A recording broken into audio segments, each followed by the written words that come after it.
Suriname की जनता तेबेयन का programme है आज मंगर और ये भी 19 यूली के वास्ते दिनसदाग 19 यूली के लिए दैनिक समाचार में सबसे पहले एक बार फिर आप हर एक को नमस्ते राम राम अस्सलाम वालेकुम व रहमतुल्लाहि व बरकातहू और इंशाअल्लाह यही उम्मीद है कि आप लोगन अच्छे से हो जा।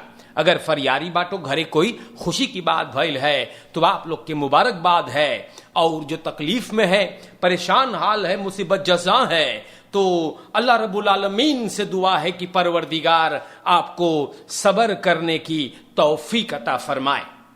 जी हाँ, और कोई अगर गुजर गया है आपके फैमिली में तो हम लोग आप लोगन के कोंदोलेर करीला। प्यारे भाइयों, हम आपको बता दें कि देश के जनता हमार ऑनलाइन फेसबुक, यूट्यूब, जी हाँ, सनराइज एफएम जैसे भी आप इस प्रोग्राम से लगल बाटो हम आपको याद कर रहे हैं। और आज एक बार फिर हम स्टार न्यूज से बयान करबे। स्टार न्यूज पर लिखल है आज के लिए अभी ये खबर आया है, मिनिस्टर कुलदीप सिंह नार प्रोटेस्टेरंदन न्यू नार देना। तो आज दूसरा दिन है, जी हां, आज दाख्तवेई है हड़ताल के, जहां पर बड़का तादाद में लोग उपस्थित हाजिर हुए हैं और ई लोगन ई फैसला आज लेल है कि मिनिस्ट्री फॉर इकोनॉमी से साका जई है मार फैल खैत के कारण बोले ई मौखलक ना रहा, रास्ता सिपाही रोक रहा है और मिनिस्टर रेशमा कुलदीप सिंह फैसला करिश्बा नी वहा फंजाए के, जहां पर हड़ताल करने वाले लोग रहले और वो लोग सवाल करी से जिस पे मिनिस्टर जवाब दी से, लेकिन लोग सहमत ना रहले, नाराज है अबे तक, और अब सब जा है चल करके एक्सप्लेन सिपाही के बखलेदिंग से न चुनाला असेंबली आज गो फरखादरिंग प्लान करीस जो नब्बे चाही शुरू होवे के फरखादरिंग 12 बजे तक चुन करल गए लहा शुरुआत होता। तो फरप्लेख कुंदखन इमरो एदाम के निर्देशन में लेर करख्तन कुछ तादाद में स्कूल 10 बजे बंद कर दे, इस आक्सी को अंडरस्टैंड करे के, और लोग बोले दुकान में दाम हम लोग के मारे ढाड़े है और बेनल्लांत में भी बवाल है, तेल के दाम भी इतना ऊंचा है, तो वैसे लोग शिकायत करी सेगा और हमारे देश के जनता ही बहुत बवाल है। ये आक्सी जो लोग करे है, ये लोग बोले हम लोग प्रेसिडेंट संतोखिस न मांगिला बतियाई, हम लोग के मांगे पर आप लोग गौर करियो न, और सूरीनाम के जनता ऐसे बात हैगा। हमारे देश के जनता लोगन देश में खाली बवाल है, और एक हो तो हम बताएं या बहुत ज्यादा एरक हो येगा, खाली खानदालन, खाली प्रॉब्लम, पैसा इधर उधर भइल है या, और आगे में भी हम बता दें कि तेल के दाम भैया, दुकान के दाम भैया है, इतना पैसा स्तर्द भइल है मनई लोग के रिकनिंग पर, तो जनता काफी नाराज हुआ है इस बात से और बोले है कि ये सब चीज ना हो सके है। प्यारे भाइयों, देखते हैं ये हड़ताल जो है कितना दिन जाएगा, हम बताएला आप लोग से, और सरकार ए पर कैसे इंस्पेल करेगा ददसन हेल मोय फ्राख, और हम लोगन अब इंतजार करें, देखेंगे कि रखेरेंग इधर हम लोग के कैसे इस सब चीज पर अमल करी। रफ चेंगो इन खसलोतन फोर अंतुख में तिनर, तो ई राफियल ये गो आर्टिस्ट है, कलाकार है, और देर तक यार के है, एक के सब जाने हैं राफ चांको के नाम से, और चांकोआ चांको फंस गए भैया, क्योंकि एक मेंदर यारख लड़की को बर्बाद करने के केस में ये हरामखोर फंस गया है। पहले ही ऑन कैन करे है और बाद में बोले एक मर्तबा बोले सेक्स बदरईफ कल्ली बाटी। तो ये साक के पोलिसी अंदर सुख करे है, ये लड़की 15 साल की ओकर माई आन खिफ्त करे है और अंदर सुख से ई चंकौआ पकड़ान है। तो सूरीनाम के दोस्तों फरदाख्ता ऑन कैन करे है, मार बोले एक मर्तबा, ये नौजवान बंद है, युग साक के हिरासत में है। तो देश के जनता ये सब बबाल हैगा, हाँ, और ऐसे ऐसे कारबार है। तो देश में भी एगो दूसर प्रॉब्लम बा, जी हां, और वो प्रॉब्लम ये है ब्रांस्टॉफ के प्रॉब्लम। गौतू लगे अब काफी भीड़ भड़क्का है, जानो का है, सरकार सॉल के पैसा ना भर पाई सेगा, धीरे धीरे रॉय बुद्धू यानी रूबेस के तेल भी खत्म हो रहा है और अब खाली भीड़ भड़क्का है गौतू के पास। और स्टार न्यूज लिखे है कि गौतू के फलदुंद ब्रांस्टॉफ हैगा। गौतू एनर्जी सूरीनाम एनफेई बोले जितना गौतू सर्फ स्टेशन है सब नॉर्मल खुलेगे, जी हां, और सब बोले हैं उ लोग के फॉलोअप खासोलिन और ऑनलेदत है स्टार्च ओली के राफिनादरई से निकाला हुआ। दस बोले को प्रॉब्लम ना है ना, और रेदत तो पानिक चिंता के बाद भी ना है। कैसे चिंता के बात ना है, चारों कंती सॉल और रॉय बुद्धू अगर बंद हो जाई तो सगरो तो गौतू भी ना है ना, तो है अगर भी तो इतना लंबा लंबा रह रहे हैं, ये लोग के मूड़ी खराब हो गए है का खेन रेदत और पानिक है। और सूरीनाम के जनता लोगन सरकार के पास पैसा है लोगों के रस्सी पर ओफर मार्क करे खरतीन, लेकिन सॉल के भरे खात ना है पैसा। तो सूरीनाम के जनता लोगन यहां पर गौतू पुकार करे है कि ऑन नौदख रेई न जइयो कायम करियो, तेल भरल हैगा या। और सूरीनाम के जनता ऐसे बात हैगा बोले प्रोडक्सी कैपेसिटी राफिनादरई की एकदम बढ़िया है, बफोर रादिंग एकदम उमदा रही और और सरकार के फिर गोपलॉसिंग लाने में ये लोग मौका पा जाएंगे, ऐसे स्थितिवासी फिर बढ़िया हो जाए। लेकिन सूरीनाम में लोग जैसे कड़ाबू भैया चारों कंती गौतू लगे रही है,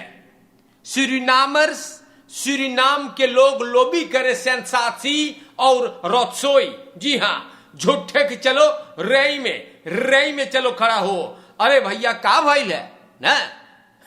तो सूरीनाम के जनता अब यहां पे हम आप लोगन के नाम पे अगर खबरें बयान करें तो आक्सी फूरदर्स बोले हैं रखेरिंग या आक्सी फूरदर्स सिन रखेरिंग लीफर फंदाखाल ऑब्स्टापा। तो एर्स्ट प्रोटेस्ट दाख कलियां रहा और कुछ हजारों के तादाद में लोग गए हैं बहुत गुस्से में, बोले अब हम लोग के इंतजार खत्म हो गया, अगर आप लोग ना चलाई पाओ है तो उतर के भगो या। और प्रेसिडेंट का बोले है, बोले हम ना उतरब, हाँ, बोले हम 5 बरिस के लिए चुनल गईली बाटी और हम ना उतरबे या। ये बात आप लोगों के नाम पे बयान हुआ है। तेल के प्रॉब्लम भैया, पैसा ना भर पावे तू लोगन, लड़कन मरल जा है, बासौकार भैया हइये ना है, एक्स्ट्रा दवाई के भरे पड़े हैं, खली रोत्सोई भैया, जी हां। और प्यारे भाइयों ऐसे ऐसे बात है जी जो हमें आप लोग के नाम पे अखबार से निकाल के और रखना पड़ता है। तो देश में काफी हाहाकार है, हड़ताल है और देखा जाएगा कि और आगे नतीजा निकलता क्या है। या तो देश के जनता खबरें आप लोगन के नाम पे रखल जात बा, या और इसी प्रकार से अब सब कोई हंगामा उठाई से न, हंगामा ही हंगामा भैया। और हम कौन सी बोली आप लोगन से, खाली प्रॉब्लम। या और सरकार कैसे अपलोस करेगा, कैसे और ऐसे ऐसे बात है।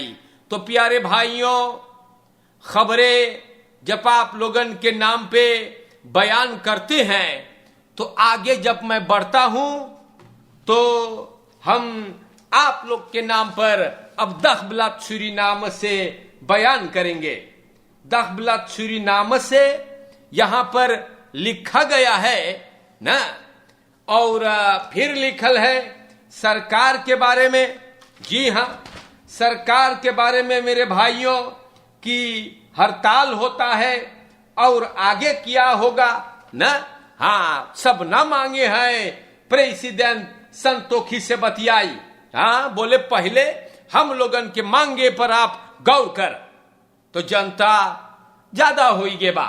जी हां, दुकान में इतना खराब खराब प्राइस है भैया, ना बचाओ तो पजामा भड़क से नीचे गिर जाए है, और ये सब चीज ना हो सके है।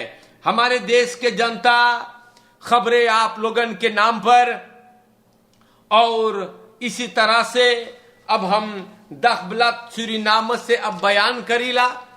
जी हां, और बड़ी प्रॉब्लम बा देश में। हाँ, और जनता जग्गे है। हम बतावत रहली ना, सरकार से बोलत रहली कि आप लोगन होशियारी से भैया हम बताइला, खुद खक्योर्द ओर्दन इन परा सोलन इन अगस्टस बकेंद खमात ओर्दन। तो हमारे देश के जनता लोगन, ये भी आप लोगन के नाम पे मैं रखता हूं। या और यहां पर बयान करल गए कि डिस्ट्रिक्ट कॉमसारस पारा के मार्लेन यौदन बोले 28 यूली तक कॉमिसारियात के बाली लगे आप आई सको है तो स्टेमिंग मांगे। तो 11 यूली को बयान करल गए बा कि मौका दिया जाएगा हाउदर्स के फकांसी ओर्दन के अपन फरलैंगिंग, या तो फिर नवा अनफराख के लिए तुस्तमिंग के वास्ते फोरवार्ड चाहिए, मतलब बढ़िया से चाहिए। तोर स्वयं खली खन है जहां पे जनता जाई पौड़े घूमे, ऊपर ख्याल करे के प्राइस वगैरह चाहिए, लोकेट चाहिए, तो संस्कार चाहिए, अफखस टेम्पल रहे के ए हाबे यो lifeguard post brand blues अपरात वगैरह। तो अगस्तस में को फरसख्त आएगा कि कहां कौन किसको इजाजत है इस सब चीज को करने के लिए। तो ये बात भी आप लोगों को मैंने बता दिया है। या और फिर बता दिला कि कॉमसारस मार्लेन यौदन 11 तारीख जुलाई को बताए रहा कि मौका दिया जा रहा है, और हाउदर्स के जो फकांसी ओर्दन के है अपन फरलैंगिंग के लिए या नवा अनफराख के लिए तो स्टेमिंग खरतीन 28 यूली तक आप लोग कुछ कर सकते हो जा करके। तो प्यारे भाइयों, यह बात भी आपको बताया गया। और यहां पर बेयोखेई heeft geen samenwerking met ongedierte bespuitingsbedrijven. तो कुछ एट gelegen मेल्ड करिल है कि तीसरे लोग आते हैं इमेज डीलिंग से कि वो लोग बेयोखी के साथ काम करते हैं। बेयोखी बोले कोई भी तरीका से हम लोगों को एक को बस्पेटिंग्स बदरेव के साथ ताल्लुकात नहीं है। या और यहां पर भी सबन बतावे है बस्पेटिंग्स के काम सब पूरा करे है। आप लोगन ख्याल करियो या वक्त साम रहे गौर करे कि अगर कोई ऐसा बदरैफ आइल और बता रहा है कि हम लोग काम करना चाहते हैं बेयोखी के अवदराख में, तो ये गलत बात है। या बोले बेयौखी बोले है कि कोई भी बस्पेटिंग के काम के खर्चा uit besteed ये लोग नहीं करेंगे। Ja, let u erop. Het BOG laat weten dat er geen bespuitingswerkzaamheden zijn uitbesteed vanuit het ministerie van Volksgezondheid. Dus laat dit duidelijk zijn, मेरे भाइयों। Ja, यहाँ पर भी हम बता दें, gevallen van ziekte van Weil worden zo veel mogelijk onder controle gehouden। तो ये भी बता देला हमारे देश के जनता, कुछ खबरें अंदर आयल है और हम आप लोगों को बता देते हैं भी, गौर करना है। एगो बहुत खतरनाक बीमारी है, मूस एक फैलावे है और निकेरी में सबन बोले सिक्त फावेल के जो खतरनाक बीमारी है उसको काबू में रखा जा रहा है। खरातस अफाल जो है फैल का वो शुरू हो गया है और सूरीनाम के जनता निकेरी में बहुत घर द्वार या बहुत इलाके जो है खेत खलियान वगैरह सब घास और भूस से भरा रहा। मलिक छई भैया मूस और चूहा जो नहीं बीमारी ला रहे हैं, वो लोग ये सब जगह पे जाके रहते हैं। तो न लात खैत से या आप लोगन प्रॉब्लम ना खोजे, हम बताइला और गौ करे।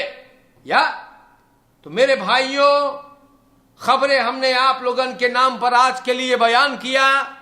ये बीमारी बहुत खतरनाक है, ये जान ले लेगा, इसलिए आप लोगों को सावधान रह के चाहिए। सिक्त फनवेल से मनई मर जा है, खिलवाड़ ना करियो। और ना खाली निकेरी में पर हमारी वो तमाम देहातों में हम आपको हरदम से समझाइली बाटी कि मलिच घट ना रहे। मलिच्छई जो है वो सिर्फ बीमारी का वजह है। और आप लोगन जब खाने पीने के पदार्थें फैल सका इधर उधर परासित धरियो, मूस आई तो मारे ढाड़ीगा, हम आपसे बताइला। या जो इस सब चीज पर आप लोगन गौर करियो, फरकेर में ख्याल करियो। और आज के लिए इतना काफी हो गया है, अपन परिवार पे ध्यान धरियो। या आपके हंसता खिलता परिवार को किसी कुत्ते का बुरी नजर न लगे, आपको इस पर सावधान रहना है। खुश रहे और आबाद रहे। हरे को अस्सलाम वालेकुम, नमस्ते, राम राम। और इंशाअल्लाह जिंदगी रहा तो मैं आप सभी से फिर मिलूंगा। शुक्रिया, खुदा हाफिज हमारे देश के जनता।